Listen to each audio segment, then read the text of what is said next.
Good morning, everyone. Well, yesterday I said to you that we would see a bit of a change of direction of the Jewish people. So yesterday they were trying to treat Paul and Barnabas as gods. Today, also in the same chapter 14 of the Acts of the Apostles, the Jews turned against the apostles.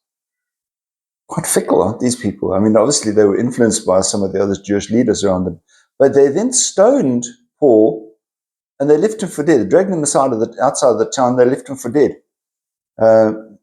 Once again, what we have is mob justice here. There's no trial or anything like that. They just decided that they would get rid of him, stoned him, dragged him out of the town.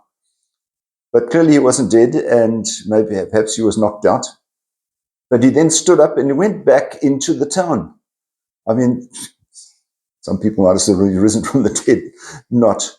But he was courageous enough to go back and face it.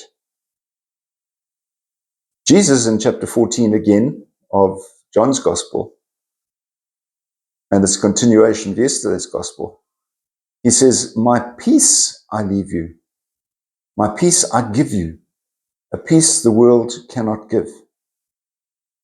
And I suppose Paul and Barnabas are sort of saying, well, the message we have to bring to you is the peace that Jesus has given us. It's a different kind of peace. And hopefully people were influenced by that.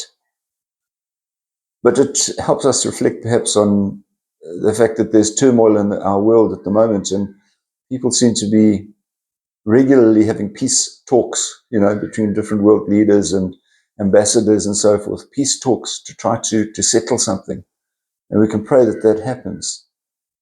We ask the question, perhaps, where is God in all of this? Well, I think perhaps one of the frustrations is that in different parts of the world, people have a different view of what God is because of their religious background or their cultural background. And so there's an impasse to start off with. And there's a frustration there, I think. Also a great frustration when people come from a Christian background but don't actually know their own Christianity. They don't know the proper teachings of their own church. And so what kind of negotiations are they going to have? They're going to leave God to the side, and that's unfortunate. Jesus says, the world must know that I am doing exactly what the Father told me. And if Jesus did what exactly the Father told him to do, then we should also be doing exactly what the Father tells us to do. And if we are called to make peace, let it be the peace of the Lord. You have a wonderful day. Keep yourself safe. God bless. Bye-bye.